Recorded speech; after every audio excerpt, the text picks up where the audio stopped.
Good morning, everyone. Welcome to today's free webinar on Transformer. So this webinar is arranged by Institute Industry Forum.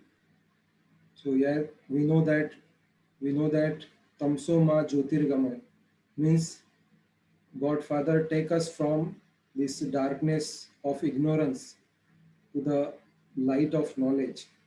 So Institute Industry Forum is trying to bridge the gap between this academic and industry. So the aim of this forum is to bridge the gap between academic and industry. So under this forum, we arrange regular webinars, and for these regular webinars, we invite to experts from industry as well as from the institutes. Also, number of students are connected all over India. Electrical engineering students are connected with us in Technovision Academy, where we provide free guidance to the students for their project, dissertations, and thesis. Then we again participate them in these regular webinars, and whatever job updates come from industry as well as from institute side. So we regularly inform to them on this platform. So welcome to today's our faculty member, that is expert from field, Mr. Deepak Loya. So briefly, I will introduce him. So he is presently working at as a regional sales manager at Cargill India since July 2017. He is a electrical engineer graduate having experience of 15 years in power transmission and distribution systems.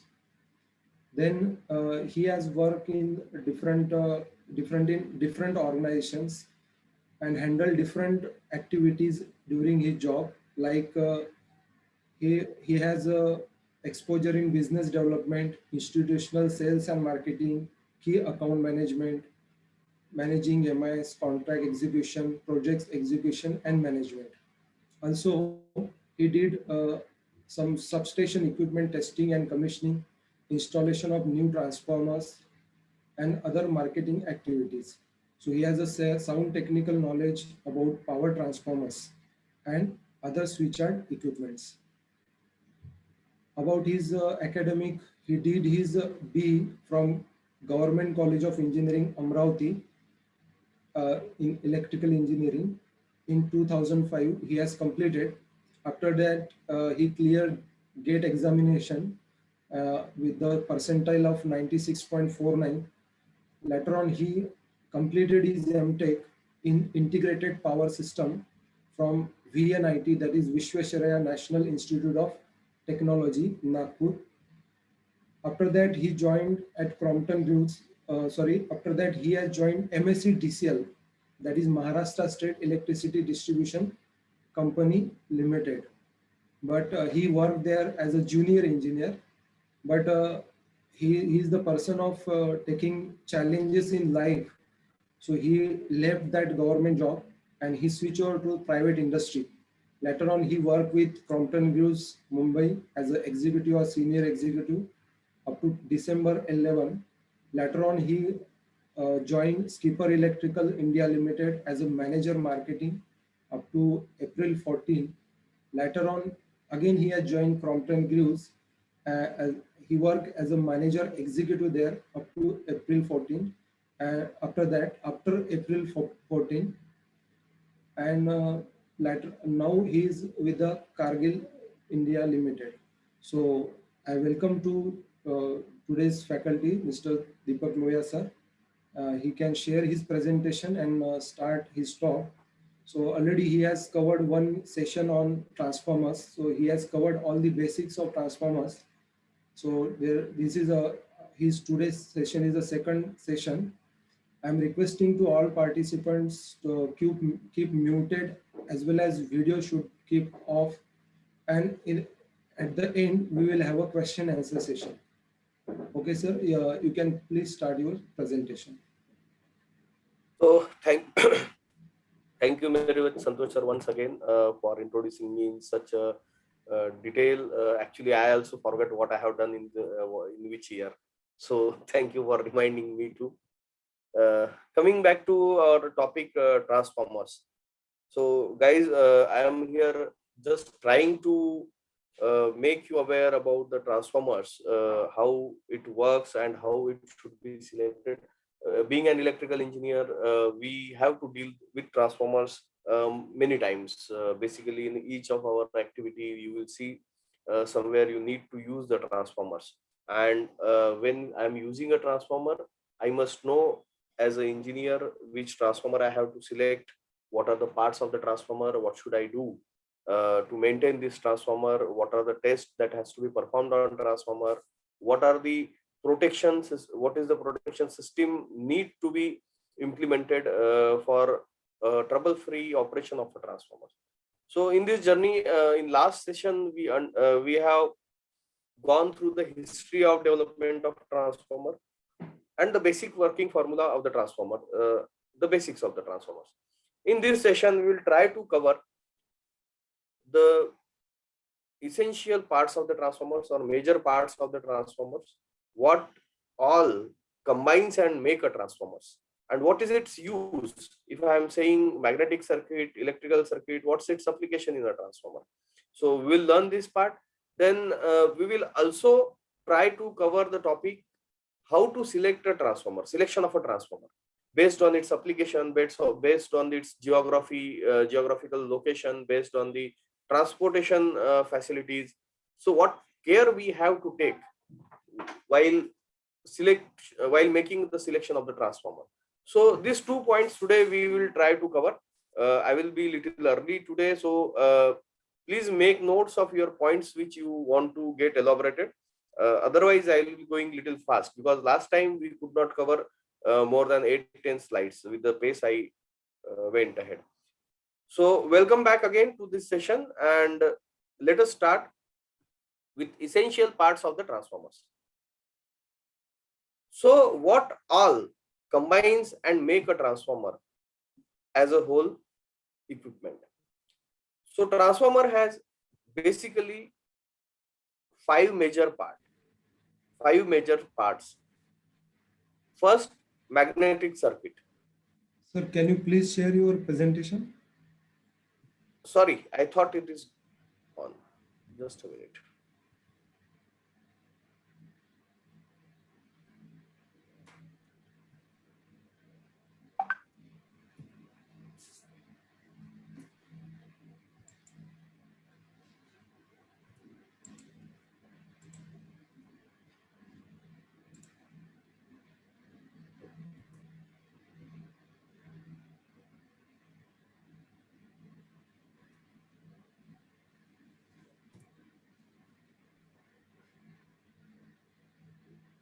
So are you able to see my screen now? Yes, yes. Okay, so you see this slide here, what I am saying, the essential parts of the transformer we are going to learn. So for your better understanding, I have tried to put a picture of a transformer or the main part of the transformer. It is called core coil assembly. So it is the active part of the transformer, or which is the main part of the transformer. This is called as core coil assembly. So this is how transformer looks from inside. The large transformers, the bigger transformers, how they look from inside. This is the picture of actual transformer core coil assembly after manufacturing in the unit. This is basically 220 kV by 33 kV, 45 MVA by 60 MVA power transformer. So I was talking about the parts of the transformer. So magnetic circuit, which is made to carry the flux. You know that transformer works on the principle of mutual induction. The flux linked with the one circuit are associated with other circuit, and this produce the EMS across the winding of or secondary winding. Okay. So there has to a media or a medium to carry those flux, to carry those magnetic flux. There should be minimum leakages. The maximum flux shall be carried and linked from one winding to another winding. Then there is an electrical circuit. what is electrical circuit? Electrical circuit is nothing but LV windings as well as HV windings. Anything can be primary. In generation transformers, as we see in the step-up transformers, your LV winding may be primary. And in case of step-down transformers, your HV winding will be primary and vice versa. So, magnetic circuit to path for magnetic flux, electric circuit to carry the voltage on current. Then there should be some structure, supporting structure, where these windings will rest or how this core will be kept together. So there should be some supporting structure. Insulation system.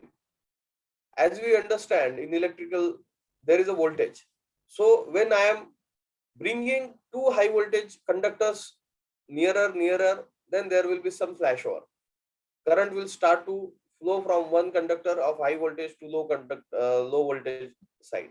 So to avoid such flashover, two conductors of two different voltages has to be insulated from each other. So I have to fit so many numbers of turns in such a small place, and each turn will have a different voltage. Each winding will have different voltage. So I have to isolate these two voltages from each other. What then I need? I need insulation system. Then all these operations, when some current is flowing through conductor, the conductor is having R, there is a current, so there will be I square RT losses in the transformer. My core will have some heat generation due to the losses in core, eddy current losses, hysteresis losses, stray losses. So there will be such losses. So these losses will get converted into heat. Again, I square RT. Okay. For longer the period this current is flowing, the more the heat will generate it. Now this heat has to be dissipated. For better operation or continuous performance of the transformer, this heat has to be dissipated, taken away from the source. So what we need cooling system. So now what are the major 5 parts? Magnetic circuit, electric circuit, supporting structure, insulation system, and cooling system.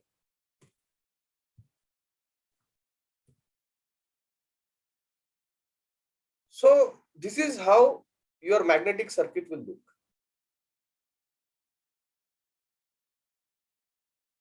Now I'll explain what is the purpose of magnetic circuit. Magnetic circuit is there for uniform distribution of flux.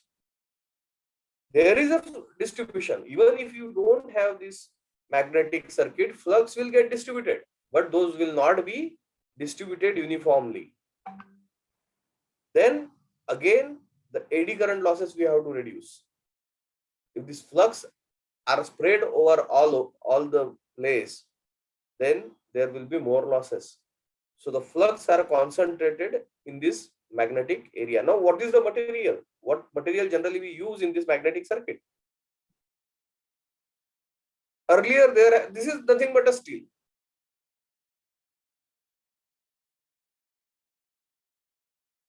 Low susceptance steel. It is the magnetic permeability of the steel is higher. So earlier there used to be use of hot rolled steels. Then they started using cold roll non-grain oriented. Now in today's latest technology, we are using cold rolled grain oriented steel. Now there are various grades of this steel again, based upon the losses, what no load losses I want to go for, what is the rating of the transformer. Then thickness of the lamination is also decided. See, this core is not a single beam. This round shape structure, what you are able to see, this core is made up of thin laminations of this CRGO material. These thin laminations are as thin as 0.23 mm.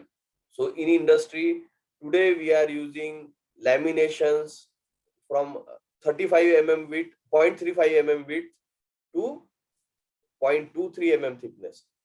So you can imagine this 0.23 mm thickness insulation, 0.23 mm thickness CRGO strips. Those are cut into the particular shapes and they are stacked to make a limb. So in a limb, you may find thousands of such sheets to make it, to give it a circular shape. Now, why we are using this thin laminations instead of single rod, which is easy to make? Because when we learned electrical engineering, we also learned there is a concept called eddy current. More the cross section area of that conductive path, more the eddy current will flow. Now these eddy currents will decrease the efficiency of my system. So to reduce eddy currents, we are using this thin lamination. So we are making the core from thin laminations. Now I have stacked these thin laminations, and these laminations should stay in their place as I have designed, irrespective of age of transformer, irrespective of the magnetic forces that transformer will see. So I have to clamp these laminations. I have to fix these laminations with each other. So there are different technology. There are different methods, I will say, not technologies, to join these laminations with each other. There are bolted cores where all these laminations will have holes, 3-4 holes across its length in the centers of the width, and there will be bolt put across these laminations, and there will be bolting from both the sides. So these laminations will be bolted together. But there again, people found that in bolted design, the losses are more. So there was development of Resi-glass steps. These are nothing but the resins and glass wool combined, which have very high tensile strength. And we are taping these CRGO laminations together with help of this Resi-glass steps. You can see here in the picture, the core is non-bolt type. It is not having any bolt punch in the core area. So how the CRGO laminations are combined together with the help of glass resin tape, Resi-glass steps. So this is what magnetic circuit looks like, and it is there. Now there are different types of magnetic circuits, as we have transformers with different types. So I may use single phase transformer. I may need 3-phase transformers. Depending upon the current rating or the flux rating or voltage rating, my cross section area required for CRGO may be different.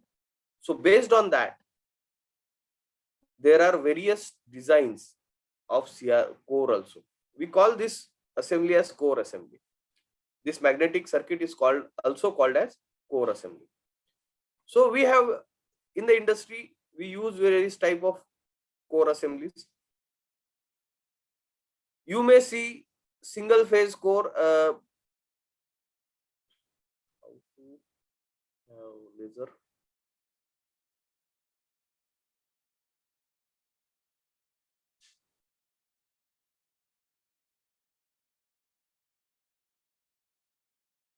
Santosh sir, can you help me how to find the pointer in Zoom? Yeah. This I think it came, na?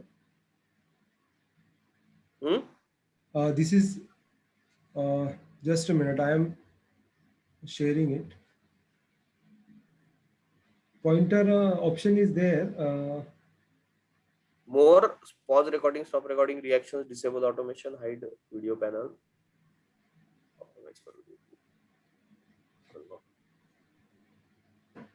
On the your right hand side, that option is there on the top right hand side.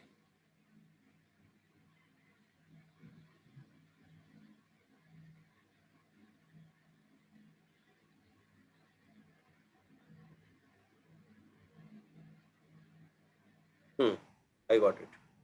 Yes. So sorry for a pause. I just wanted to explain you in detail. Like now, consider only this part of this figure. Okay, consider only this part. So this will form, and this only one winding. Okay. Now consider these two core assemblies and only this one winding. So such type of the transformer or such type of the winding assembly you will see when you have a single phase two limb transformer. There will be two limbs. These are called two limbs, and there will be a single winding in that. Or there will be like the only one this circle, and the winding will be on both the limbs. So this will be single phase two limb only. Single phase three limb. So this is the single phase three limb. One limb, two limb, and three limb. Single phase four limb. Three phase three limb. So earlier what have we seen here? This is a three phase three limb assembly. Similarly, three phase five limb. What you see totally in this picture, these are one limb, two limb, three limb, four limb, and five limb. So this is an example of three phase five limb. So now, as I explained why you need this, I can have three phase three limb also, but still in few designs we are using three phase five limbs. So what is the purpose? So it depends on the flux density. If I have to limit my flux density for some particular application of the transformers, I cannot go up to 1.7 Tesla. I have to restrict the flux density during my design to 1.2 Tesla. Then definitely I have to increase the cross-section area of the CRGO. But if I increase in a single core, the dimension in horizontal width side of the transformer will increase. Also, the eddy current losses will increase because the diameter of CRGO is increasing. So now how I can increase the cross-section area? By adding more limb. So I am adding more path. This is like making a road depending upon the number of the vehicles on the road. There are by the two ways I can reduce the traffic on the road. First is either making the roads more wide or making the roads more long. So if the roads are more longer, then also I can have the less traffic. If I make the roads wide, then also I can have the less traffic, because vehicles will find more path to travel. Similarly, here we are creating the larger path for flux to travel. So this is how the selection of core is done. If my flux density, if the application and customer is permitting me higher flux density, then I will remain on the lower number of the cores. If I want to design single phase transformer, I will go for two limbs only. If the flux density is limited to lower values, then I will go for single phase three limb. If still I need further lower current density for even single phase, I may have to go for four limb transformers. So this is how we are designing the core. Now we are coming to other part, that is electrical circuits. Now when I am talking about electrical circuit, it is necessarily conductor. Okay, the conductor which will have voltage across its two ends, that is potential difference. One end will have higher potential and another end will have lower potential. When I am connecting these two ends of a conductor to a load, okay, means I am connecting a voltage to a load. So V by Z, that is impedance of the load, that will be the I. The current will start flowing in the winding. As I told, in transformer, flux will develop the voltage across two ends of the winding. The current in the transformer will depend on the connected load.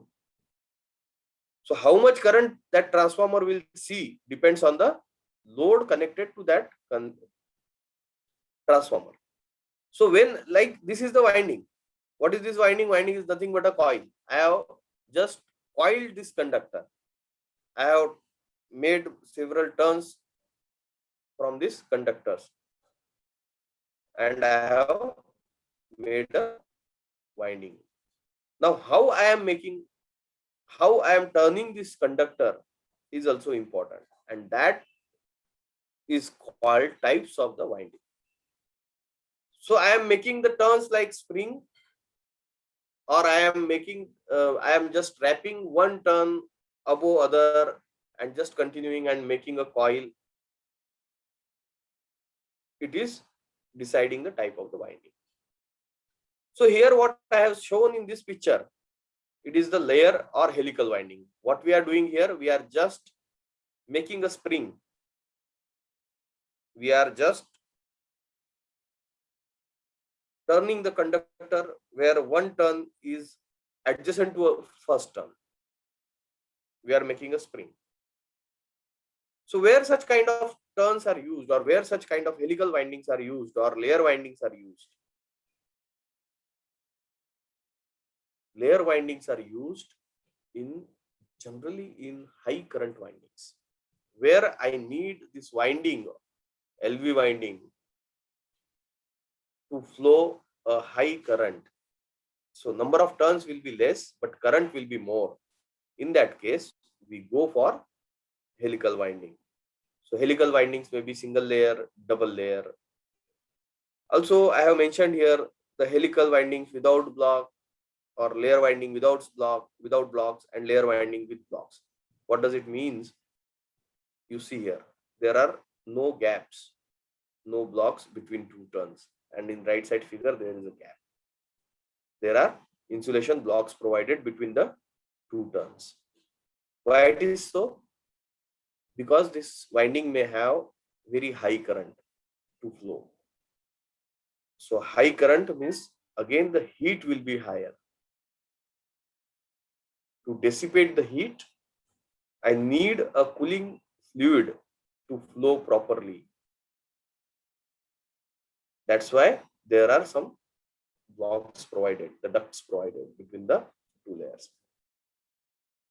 So in types of winding, we will see disc type winding and helical winding as a major part. In helical winding, you have seen that helical winding with blocks, without blocks, single layer, double layer, multi-layer.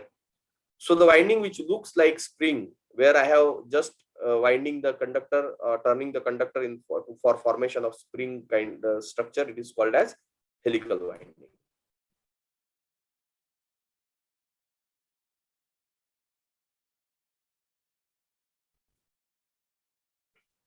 I have missed one slide, I think. So then there is another type of winding. Okay, sequences. Just this type of winding is called as disc winding. Why it is called disc winding? You can see here. I have started turning conductor in this way. I have turned this way, and again I brought the second turn on the above first turn. Then again turn is completed. Third turn is above second turn, and I am just forming a disc. Okay. I am forming a disc out. I am not forming now spring. I am forming a disc by turning the conductors. So in small space, okay, in a small space, in a small length of the my structure or my winding, I am putting more turns. Can you understand what I am trying to tell? So here I am not putting one turn in 2 by 2 centimeter. I am putting in 2 by 2 centimeter length, I mean 2 centimeter length of this structure. I am putting 15, 20, 50 turns.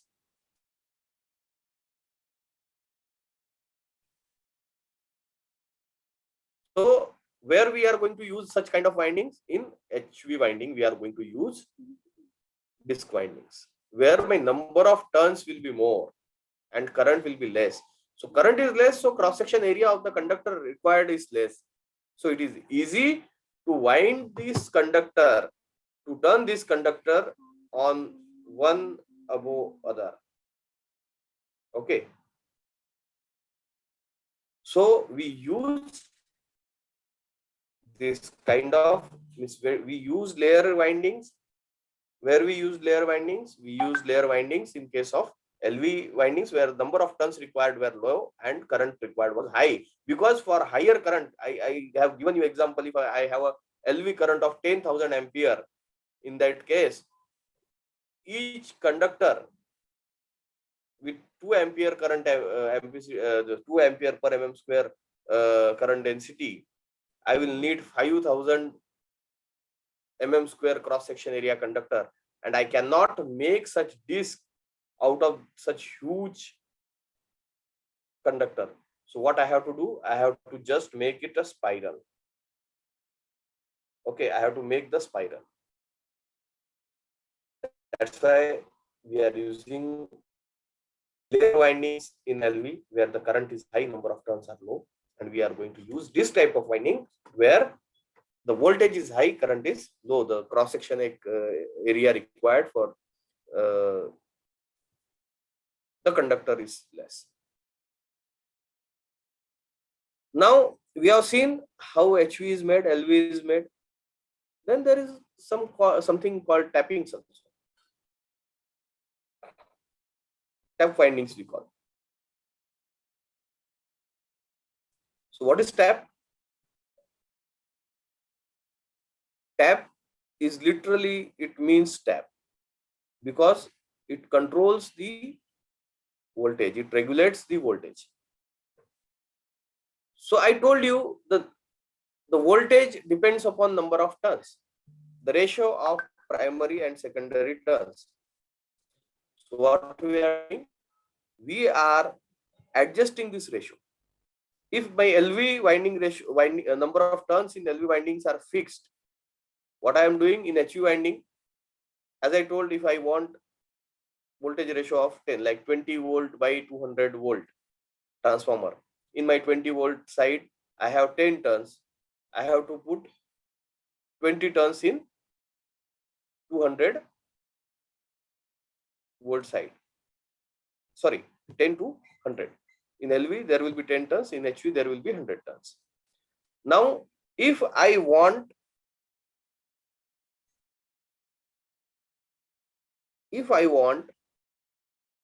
18 volts with the same transformer as output, my input is 2 volt.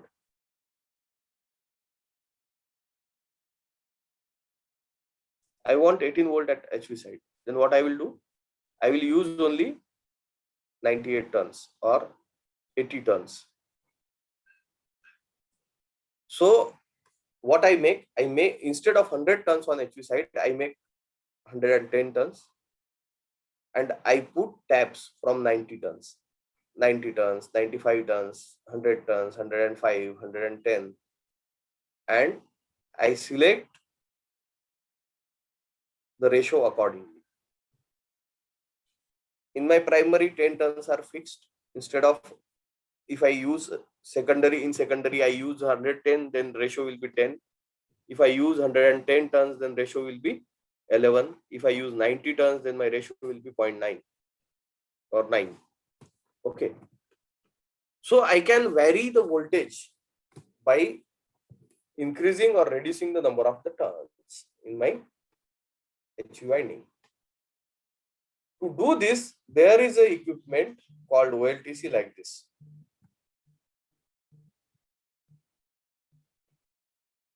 This is called OLTC, on-load tap changer.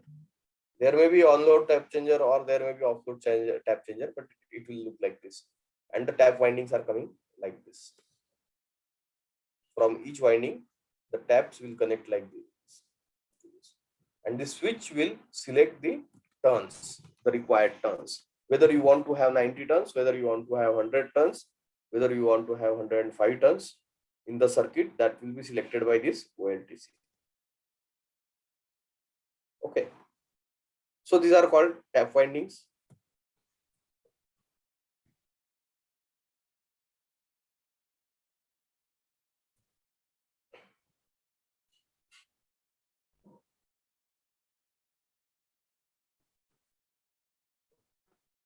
Now I have explained this taps. As I told, in primary, you have fixed number of turns. In secondary, you are dividing the windings in various parts. Like you see, here is a fixed contacts of your winding, and another here is the movable arm. So here, if I use this movable arm, this arrow, if it is connected to one, so number of turns here in my secondary windings will be less. So I will be getting less voltage across these two terminals.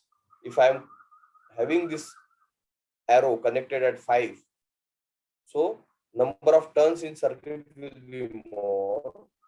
That's why I will get more voltage across this terminal. Why it is like so? Because voltage, secondary voltage Vs is equal to Vp into Ns by Np, number of secondary turns by number of primary turns. So this is how we are using the tap. This is why we use tap changers, because we always need variation in the, there may be the variation in input voltage depending upon the system. There may be some load overloading condition in the generator, or there may be sudden rejection of the load, so voltage will increase suddenly. So this should not affect my output voltage. See, many times you see in your households also we talk about, there is a low voltage, voltage dip ho gaya, voltage बढ़ गया, voltage fluctuation हो रहा है, and what is the result? My household equipments may fail.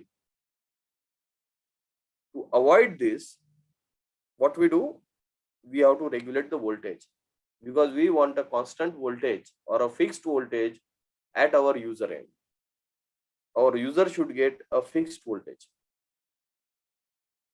and therefore we use such kind of on-load tap changers. If I'm seeing that primary voltage is increased, and to maintain the lower voltage, the same voltage, I have to go for selection of lower number of turns in secondary. If there is a voltage drop in primary, then what I will have to do, I have to increase the number of turns in secondary to manage the constant voltage at my consumer end. So this is how we are, and this is why we are using the tap changers. Now coming to the topic, how to select these transformers.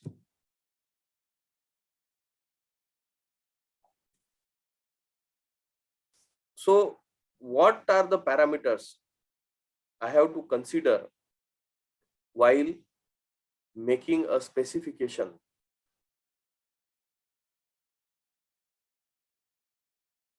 While making the transformer specifications.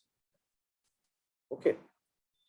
So you see here, the first important point mentioned by engineers in this list is the location and the environment.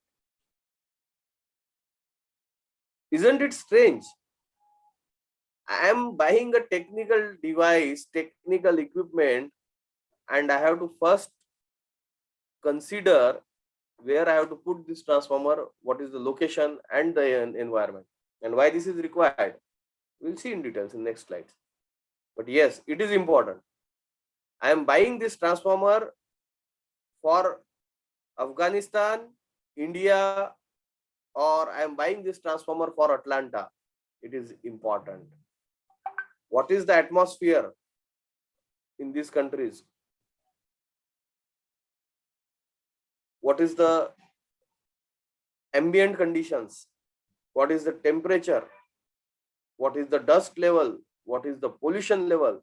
This all is important while making the specifications of a transformers. Okay. Then we have to understand power system characteristics. Where I am putting this transformer? What is the fault level of this substation? How many substations are connected behind these substations, or what is the loading pattern in that area? What is the impulse level?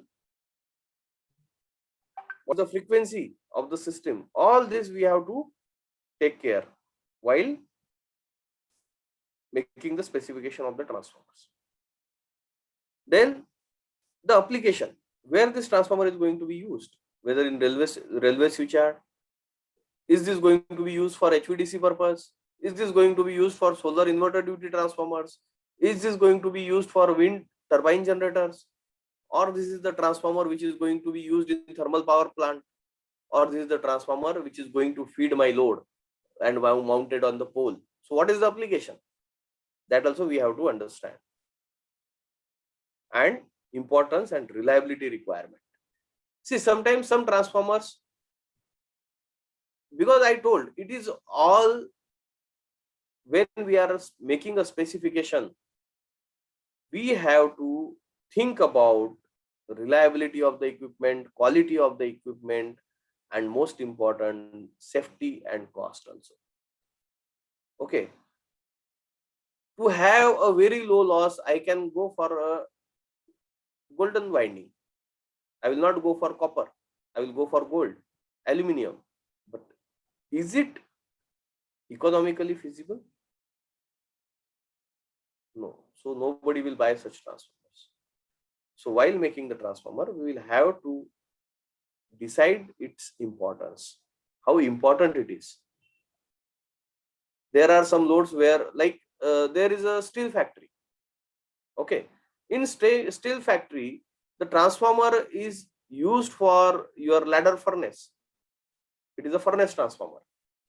So if this transformer fails, what will be the implication to the customer? Because if the furnace gets shut off, all the molten steel in its furnace will get jammed, and to remove all this from that furnace will take lots of days. Means even if I have the shutdown of 6 to 8 hours, the customer may take, that furnace owner may take 8 to 10 days to restart this furnace again. So can I take that risk of failure of the transformer? Certainly not, because it will have huge financial implication. So I have to go for a perfect transformer. I may have to keep more safety factors there. Then I am coming to a transformer which is mounted just in front of your house. What if it is getting switched off for 2 hours? Okay, you will suffer for some time, but it is manageable. 2-3 hours is manageable. So while selecting the transformer, all these points we have to consider. Okay, so the location. When I am saying location, what's it important? I have to make a big transformer. I need a 500 MVA power distribution required, or power transmission requirement is there in Jammu Kashmir or Ladakh area. In Ladakh, I cannot transport even a 25-ton consignment. Will I be able to transport 350-ton transformer? What is the road dimensions? What is the load weight bearing capacities? That I have to study, because I am an engineer. So I have to study first where this transformer is going to be installed. Whether do I have enough space there to install a single big unit? Because there may be substations on the mountain cliffs, and I will not find a plain area of 20 by 20 meter or 20 by 60 meter. So I may have to go for 3 small transformers, where I will easily get 10 by 20 meter area. Then after some space, another that such block. So site survey, the location survey is very important. Where I am going to put this transformer? According to that, the land available, the strength of the land. If it is marshy land, okay, and I am making a single big unit of the transformer having the 350 ton weight, it will get sink. Okay, these foundations will not be, I cannot make a strong foundation or base for this transformer in marshy lands to take a heavy point load. So I have to distribute this load. How can I distribute the load? By using smaller ratings of the transformer in that particular area. One thing. So then again, I told, depending upon the location, I may have to go for 5 limb because I may have to reduce the flux density. How I am going to transport this transformer, whether these transformers are going to be transported by rail, by road, or by ships, that I have to take care. Why? When I am transporting these transformers on ships through sea, what will be what care I have to take? Because when these transformers will travel for 30 days on the sea, it will come into the contact of saline air, the air which will have the salt concentration in it. Very humid air, the moisture in that air will very high, because these transformers are not going to be kept inside the rooms on the ship. Those will be loaded on the day. So there may be rains while transporting. So when I am transporting these transformers, first of all, my paint should be suitable. It should not get crusted. It should not get corroded in such saline and humid atmosphere. Then when I am transporting for 30 days, it will be on sea. There may be rains, there may be storms. So even my uninstalled transformer, the transportation packages should also be made strong, waterproof, so that rainwater should not enter my transformer under transportation. So all this consideration we have to take. So location is the first consideration we have to take when we are making the specifications of the transformers. Then in location, the other part what we have to take care of is altitude. What is the altitude of that location from mean sea level? Why? Why it is required? Because when I am increasing the height or the altitude of the location is high, the air density gets reduced. Means there will be less number of molecules of air in that area. So what will happen? It will affect my dielectric creepages as well as cooling ability of the transformer, because there will be less molecules of air will available to dissipate the heat. So I will have to take care in my creepage area. Creepage area means, I explained last time, the actual distance between the dead part of my transformer and the live part of the transformer or the transmission line. So that creepage area I have to increase. I have to use, I may have to go for increased creepage area, higher insulation levels, and the higher cooling I have to consider. So that's why the first question I should ask to my customer when I am a transformer designer or I am making a specification for somebody, then the first question I should ask, what is the site, what is the location, what is the altitude, what is the seismic zone, in which seismic zone your location falls, so that we have to take care. Then we also have to consider whether this transformer is going to be installed in populated area or it is an isolated place. Why? I have to install a transformer in a market or near a school or near a hospital, and the transformer is making huge noise. Is it okay? No, it is not okay. So to reduce the noise, I may have to use special kind of core material. I have to reduce the flux density. I have to go for special type of the clamping structures, which may increase my cost. But I will have to control noise in any case, because the transformer near hospital with high noise will not be accepted by society. So I have to take that care. I am installing a transformer in the market. Hundreds of people are there every minute in that market, and the transformer suddenly catches the fire.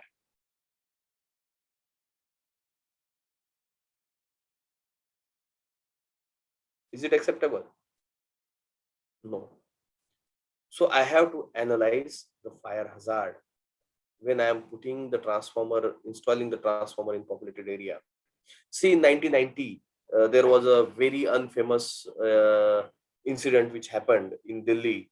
It was in theater, Delhi Upahar Cinema. Okay.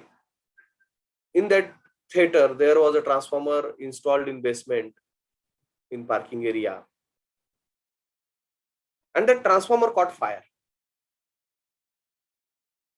Because that transformer got fired, there were number of vehicles parked in that parking area. The vehicles start burning, the petrol in the vehicle start burning, and it caused death of more than 100 people who came to that Upahar Cinema to watch the movie. And after that incident, Indian government, the body called CEA, Central Electricity Authority, has brought out a mandate that when you want to install transformer inside residential or commercial building where the fire hazard is not acceptable or has to be limited, then there should not be mineral oil field transformer, petroleum product field transformer should not be installed. Either the transformer should be installed outside that building, or if you want to install inside, then it should be dry type transformer or K class fluid field transformers. So for selection of the cooling material or type of transformer, I must know whether this transformer is going to be installed. Okay, so these are the important considerations that I have to consider. Again, this I have covered in whether this transformer is to be installed indoor or outdoor. The first part was the safety, fire safety. Then again, when I am installing the transformer indoor, then the ventilation part, the cooling, the natural cooling will be less. The transformer which is installed in a open area will have better flow of air, and the heat dissipation will be fast. Whereas the transformer installed inside any indoor, the airflow will be less. So I have to consider this into consider this effect into my cooling calculations. Okay.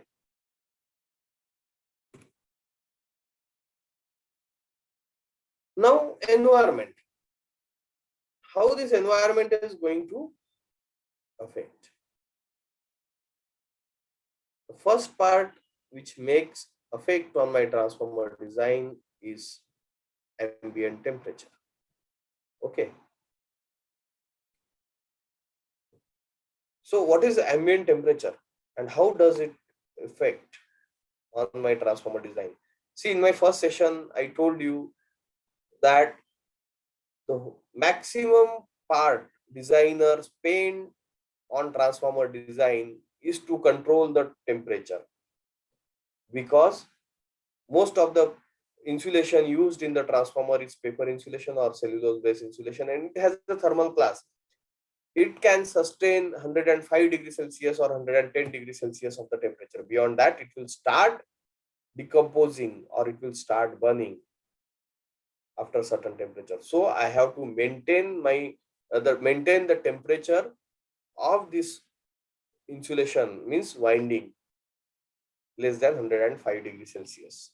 Those are as per, and these points are covered in the transformer design standard, BIS. Okay. So now this temperature, this 105 degree will have two components. One is ambient temperature and another is temperature added because of the, one is ambient temperature and another is the temperature added because of the heat generation due to losses in the transformer. So now this 105 is fixed.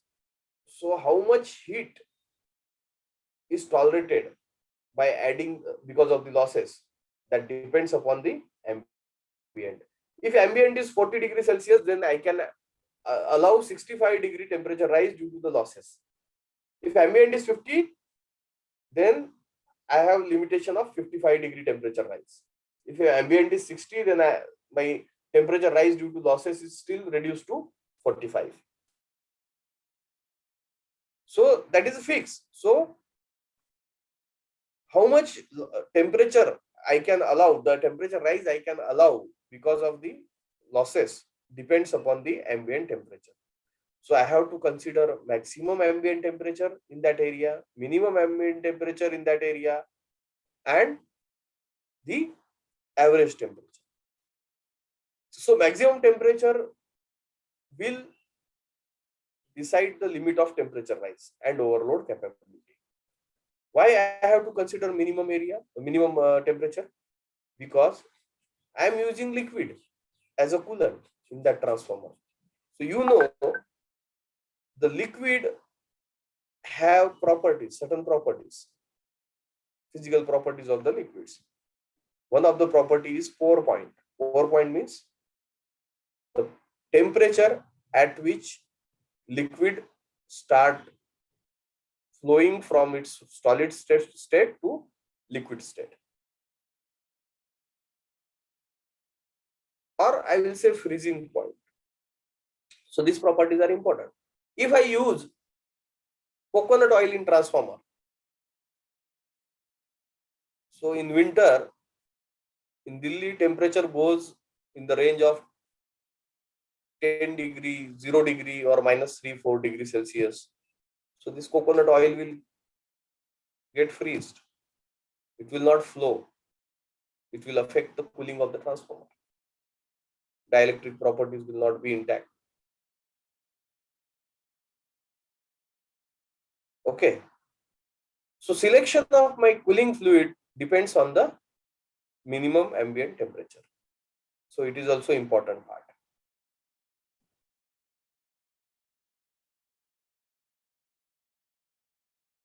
It also decides the requirement of heaters for conservator or main tank. Do I need to put additional heater? Okay. In dry type transformer, when we use resins as a major insulation, very low temperatures create cracks in resins.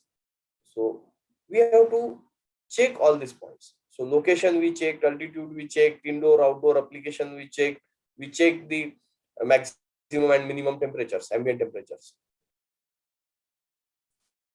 Then we have to check seismic conditions also. As I told, what is seismic conditions? I hope most of you know it, but as most of the audience is from students, I will explain again. The seismic is like earthquakes. In which earthquake zone your area is, where you are going to install this transformer. What is the highest Richter scale of the earthquake in that area? Okay, so what is the frequency of earthquakes in that area? Seismic zone 1, 2, and 3, and 4, such seismic zones are given. Based on that, you have to decide the strength of your structures, strength of your mounting structures, strength of your core coil assembly structures. Then again, if there are frequent earthquakes are there in that area, then we have to avoid mercury limiting switches. We use WTI, winding temperature indicator, oil temperature indicators. We use mercury switches. That was common. Now, globally, it has been, that practice has been changed, and we are using electronic limiting switches instead of mercury limiting switches. So, if my transformer installation falls into seismic zones, then I have to avoid the mercury switches, because the mercury, if the switches gets cracked or it is broken, then mercury will flow and you know that mercury is very, very harmful for human if it is gets consumed. Or then structural design also depends on the seismic conditions. I told you the environmental pollution, the corrosion and rusting. So I have to go for special coating materials, paints. Then if pollution is more, then I have to reduce the electrical withstand. That means increase the insulation material.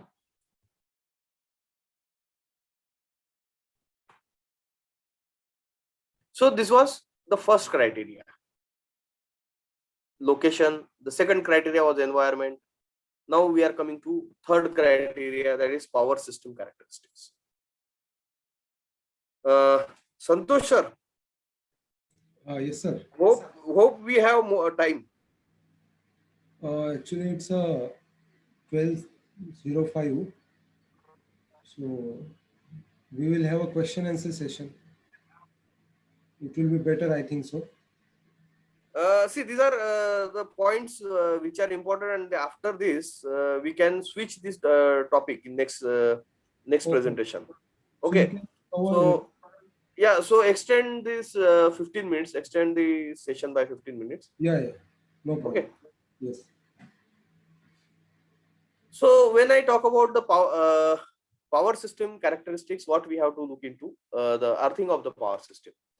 Like whether when I am putting this transformer in a substation, whether that substation is solidly earth or through resistors, or earth without it doesn't have earthing at all. So that part I have to take care. Why? Because during the faults, if the system is solidly earth, then the over voltages are less. My phase voltage will not go beyond line voltage. Okay. If the system is unearthed, then my voltages across healthy phases go to very high, 1.732 times the line voltages. So then I have to make this transformer, I have to design the insulation of that transformer to higher level to withstand that voltage during faulty conditions. So I have to check whether the system is earth or unearthed. I have to check whether the over voltages during fault conditions, what is the level of over voltages, because when I am having solidly earth, then I know the over voltage will not go beyond line voltage. If it is totally unearthed, then I know it is going to be 1.7 or 1.9 pu of rated voltage. Then if it is earth through reactance or resistance, then it will be somewhere intermediate. So I must know the value of resistance or reactance to optimize the insulation level of the transformer. Then I have also to consider the fault level, system fault level, and the breaker capacity. Okay, what it will impact on system fault level means how many transformers are connected behind, or what is the fault level of that substation. Because my transformer, if it see any fault, or the line connected to that transformer see any fault, what is the maximum current will flow through this transformer? That I have to check, because this maximum current will decide the electromagnetic forces which this transformer is going to see. The voltage regulation, that will depend upon these system fault levels. I'll also have to check the breaker capacity. At what current my breaker will operate. See, like there is a system right now I am working on a project where my customer has given me specification. He is buying a 45 MVA transformer. Okay, 45 MVA transformer, 45 by 60 MVA. So maximum rating of the transformer is 60 MVA. They have procured 1600 ampere breaker. Now this 60 MVA transformer on 33 kV side will have rated current of 1200 ampere. Now the rating of breaker is 1600 ampere. the fault current, the short time current rating of that breaker is 31.5 K. Means that breaker will sustain a fault current up to 31.5 K, means 31,500 ampere. So breaker will not get damaged even at that high current. So when I am designing a transformer, I have to consider this fact. I have to make that transformer suitable for fault current of minimum 31.5 K. So this is why we need these fault currents to be taken into account. Then system voltage variations we have to consider. As I told, because of the various reasons, you may find the voltage variations. Sometimes voltage may increase, sometimes voltage may decrease, but at the consumer level, to maintain the constant voltage, because my fan is rated 230 volt, so it can operate maximum between 210 volt to 250 volt. If it see voltage beyond 250, see somebody is playing with the screen, please stop it, because others are not interested to see your scribbles. So if that fan is subjected to 270 volt or 300 volt, it will fail. Okay, so nobody would like to have 250 volt for a rated 270 volt, 300 volt for a 230 volt rated fan. So what we do then, depending upon the level of voltage fluctuations, okay, depending upon the level of voltage fluctuations, we have to do this survey in that area. Generally, when we put some substation, we do the survey with electrical utilities in that area. Sir, what is the voltage fluctuation that you observe in this area? Whether it is more on higher side or whether it is more on lower side. Sometimes in some area in Gujarat, if you go, you will find the high voltage is the more issue. If you come to Maharashtra, low voltage is more issue in rural areas. So when I am in Maharashtra, I want to put a substation in Maharashtra, then I know that in this area, the low voltage is the issue. So I have to go for more tappings on lower side as compared to higher. If I go to Gujarat, then I have to put more tappings on high voltage side. So depending upon the range of over voltages or under voltages or voltage variations, the selection of tapping is dependent. So that's why I have to understand the system voltage variations. Then, as I told in transformer also, one is the consumer part, that we have to maintain the constant voltage. But what will happen to the transformer also? When transformer sees a very high voltage, means the over voltage, the voltage above its rating, then the transformer may also face trouble, because I told you the flux phi is directly proportional to V by F, voltage divided by frequency of the voltage. So when I have manufactured a transformer or designed a transformer, I have considered some system voltage. Then I have considered the core design for particular current flux density. If my system see very high over voltages, then this flux density will increase, and this may permanently go beyond hysteresis curve of this my core material, CRGO material. That is called as saturation of the core. So my transformer will not act as per its characteristics. So I have to take care of that area. That's why we have to study the over voltages and under voltages in that system. In case of under voltages, your load current will increase, because if I have to deliver same MVA is nothing but voltage into current, and if the voltages are lower, then my current will increase.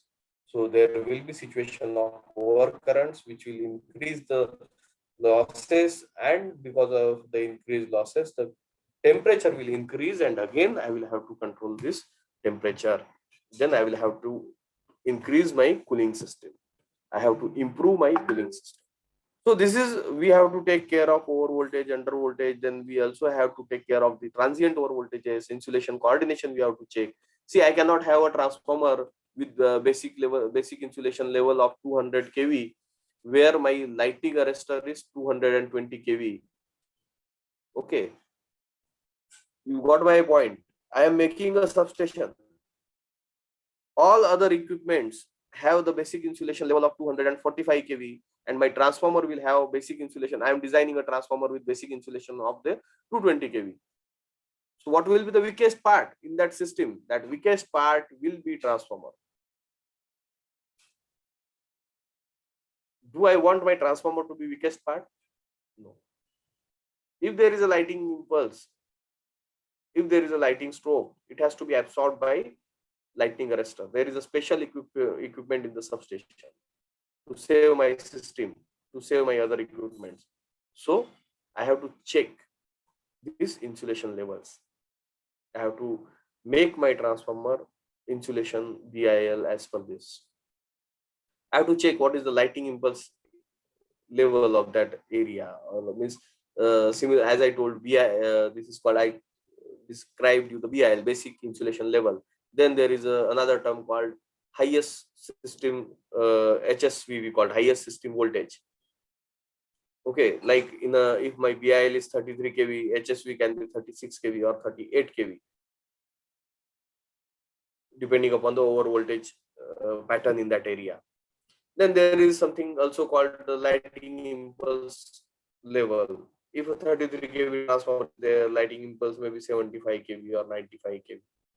So whether I have to design my transformer to withstand voltage, impulse voltage of 75 or 95, it depends on what is the insulation level or what is the impulse level maintained for other equipments in the transformer, other equipments in that substation. So all these things, so we have to check when I am making a substation design. I am making all these specifications for other equipments. So I have to check insulation coordination. I have to do what is the impulse level I am selecting for other equipments. That same impulse level should be here for my transformer. The same transient impulse, chopped impulse, power frequency, voltage, all these things we have to coordinate with other equipment. So all this data I need to have from my means if I am a project coordinator, then from other equipments I have to collect this data, I have to gather, then only I have to specify it into the transformer. Then what is the application? Where is the it is a generator transformer, it is a bidirectional power flow transformer, it is a unidirectional power flow transformer. It all will impact on your design of the bushings and OLTCs you have to select. So you have to take this care. Then is this transformer going to operate in standalone, or it will be used in parallel operation with some other transformers? If I am going to use it in parallel with another transformer, then I have to have identical vector group, identical voltage ratio, matching the per unit impedance at all taps, matching OLTC control schemes, and circuit breaker capacity must be checked. So if this transformer is to be used in parallel with another transformer, then I have to obtain certain more information about the existing transformer. So I have to consider this part also. I have to ask this question to my customer or my employer, whether I am going to use this transformer in parallel. That is also important. Then whether it is generator transformer. In generator transformer, the load rejecting and overfluxing is very common. Then we have to check the matching ambient versus MVA characteristics. Care to be taken in selection of the current rating of LV side bushing when bus duct is specified. So LV bushing, as I told, in case of generator transformer, the generating voltage is very low. There are now 800 megawatt turbines available in the market. We are having 1000 MVA transformer for these 800 megawatt generators. Okay, 1000 megawatt, 1000 MVA transformer at 21 kV. You can calculate the current.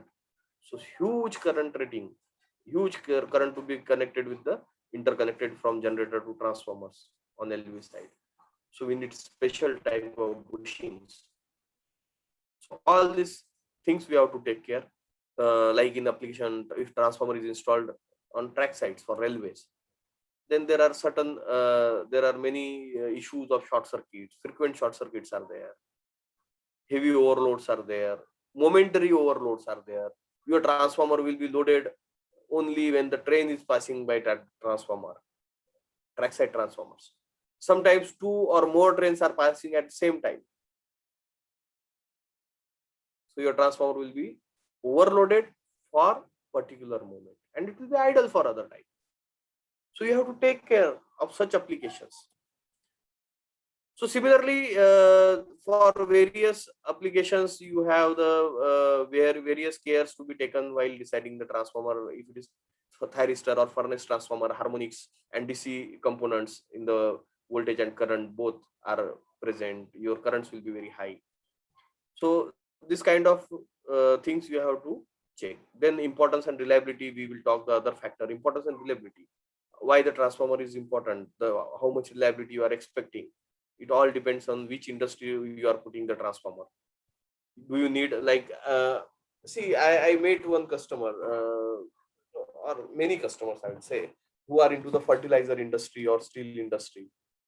You might be knowing Rashtriya Chemicals and Fertilizers. It is one of the Navratna.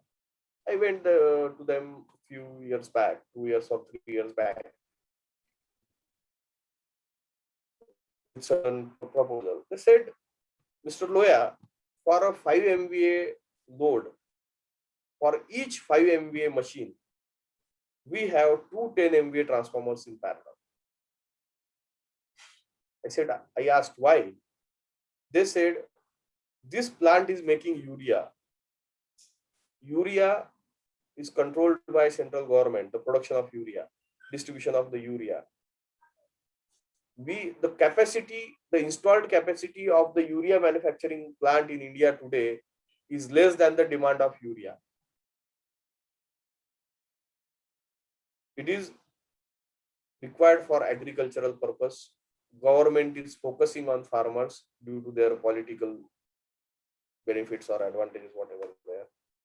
So we could not had the plant shut down since last 2 years. We cannot have emergency breakdowns. We cannot afford emergency breakdowns in this plant. These plants are running 24/7.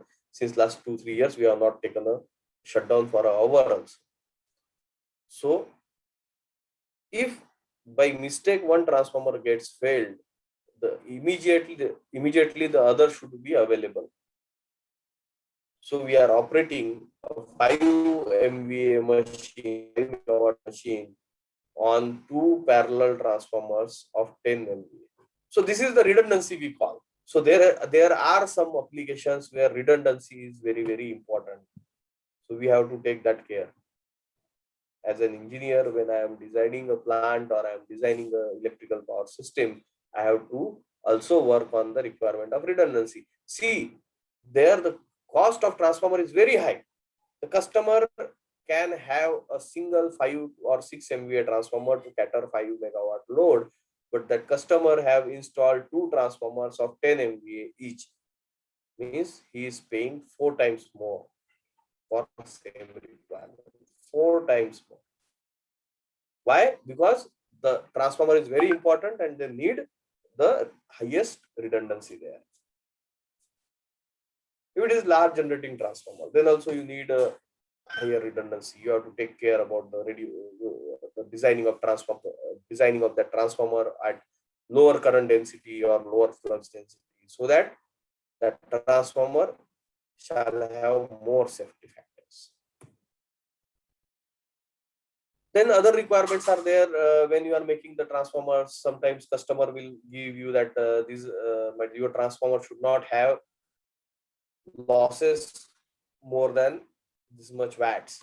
So if customer provides you that data that you have to make a transformer which will have no load loss of 50 kilowatt and load loss of 500 kilowatt, it's fine.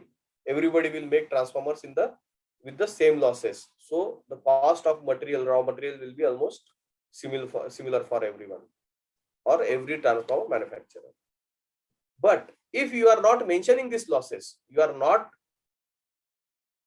having fixed these losses, then somebody may offer you. There are 4 transformer manufacturer giving you the quotation for that transformer.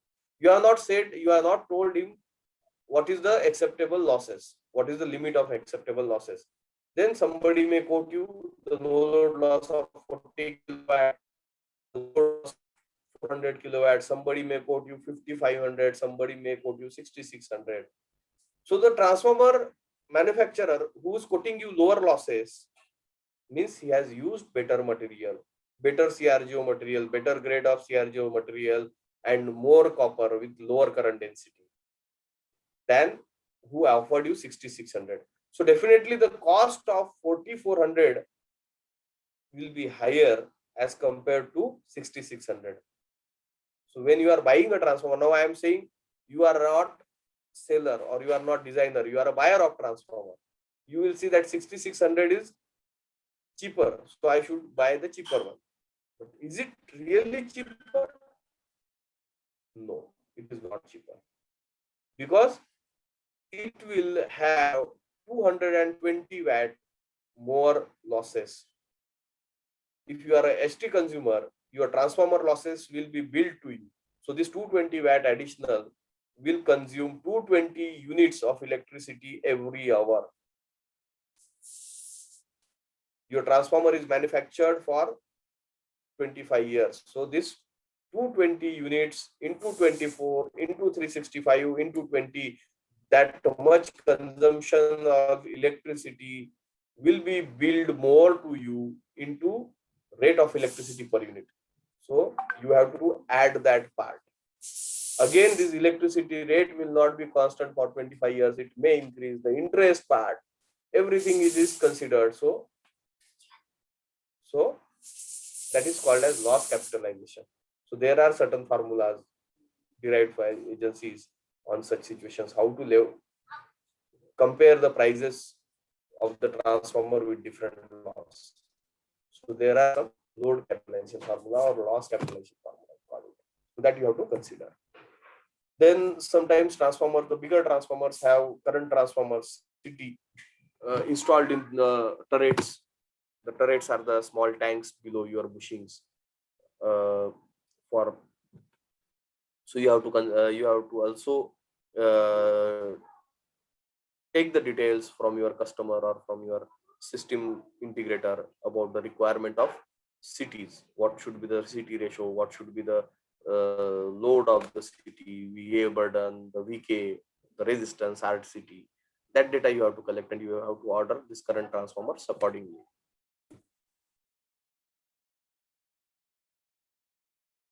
Then again, some customers will ask you the specific makes of some accessories like OLTC, on-load tap changer. Somebody say there are only 3-4 manufacturers of the OLTC in the India.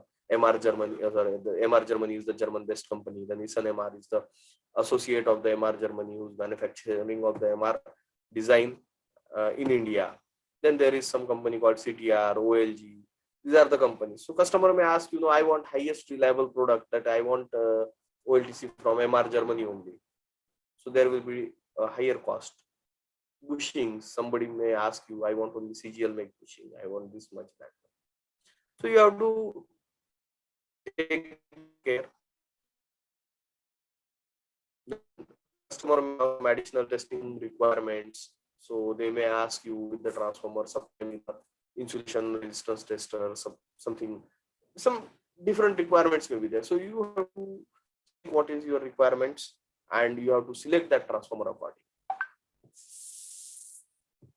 So here I declare that I have completed today's session and the part what we have discussed. So I am open for questions and answers now if somebody has those.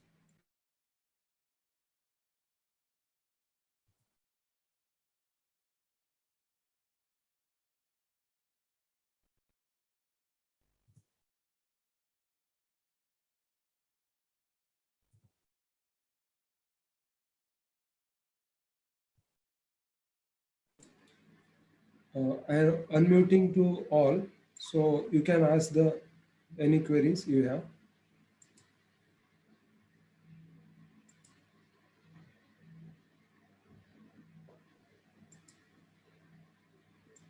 So I have unmuted, so you can ask your queries.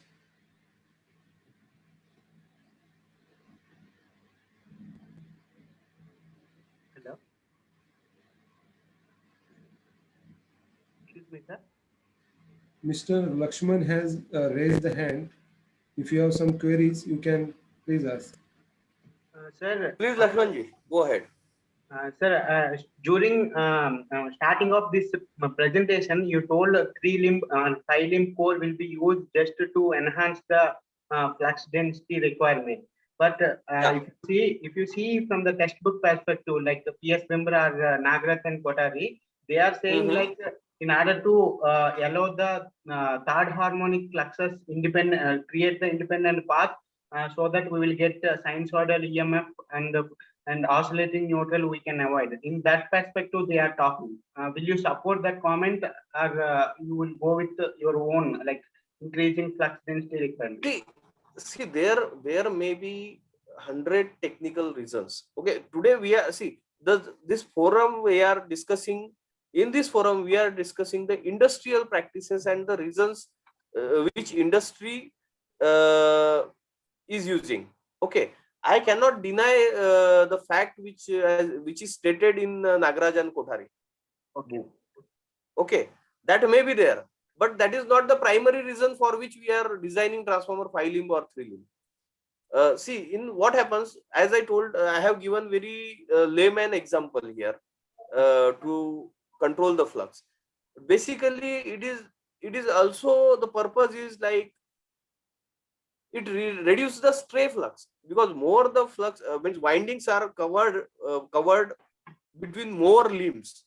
Okay, so my winding will be inside. When I am making a 5 limb transformer, my 3 windings will be surrounded by 5 limbs of core, so there will be less stray.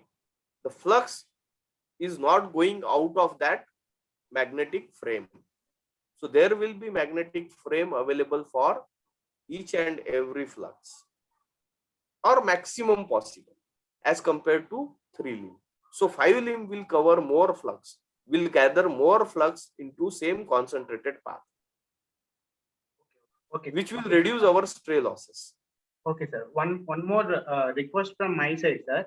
Sir, for the next lecture, can you compare the technique, at least technical comparison, close comparison of wind turbine transformer or solar or normal thermal generating transformer, as well as some steel plant. In the steel plant, what kind of transformer will be used? The technical specification close comparison in 1 or 2 sheets. That is so very particular, Lakshman. I cannot go such particular in public forum. That is your particular requirement, because if I go like such particular request and each session will be on very particular data. I can give you, okay, personally, if you want, I can give you on mail or WhatsApp. But in session, that will need a separate session. If I compare the technical requirements application wise, okay, like wind generator, inverter duty, solar inverter duty, furnace transformers, normal power transformer, distribution transformer. If I compare the technical specification and technical details application wise, even one session will not be sufficient for those kind of things. How can I get? Can you share See, your? I am giving you very broad things, and as I told, everything is available on Google. Only thing, you must know what data has to be searched. So I am giving you the line through these webinars. I am giving you the line. Now you have to connect these threads. Okay. Okay. I am telling you the data which should you look into. Okay. Now, when you know that this data I have to find, the Google books, everything is available. If you want, I will make it and I will send you. but it will take some time for me also. I'm not, yeah. Mr. Lakshman, you can send WhatsApp message on this given number. Okay. Then we will provide you with that data. Okay. Definitely. Thank you. Yeah. So if you have some queries, you can ask. Otherwise, we can stop today's session here.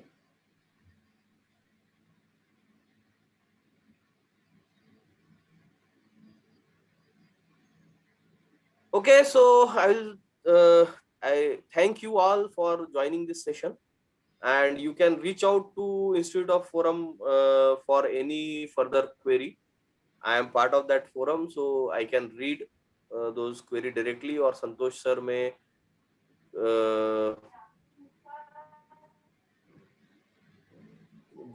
collect all this query together, and we can discuss in last session for answers of those queries. So Mr. Santosh can make a compendium of all these questions, and we can discuss such an unanswered question in any session, last session.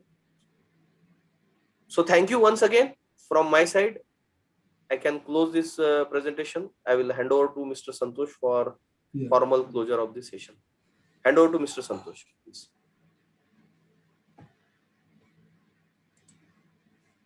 So thanks to Deepak sir for sharing such practical knowledge to us on transformers, and thanks a lot of to participants to participate. So we are closing this session now. So once again, thanks to all of you.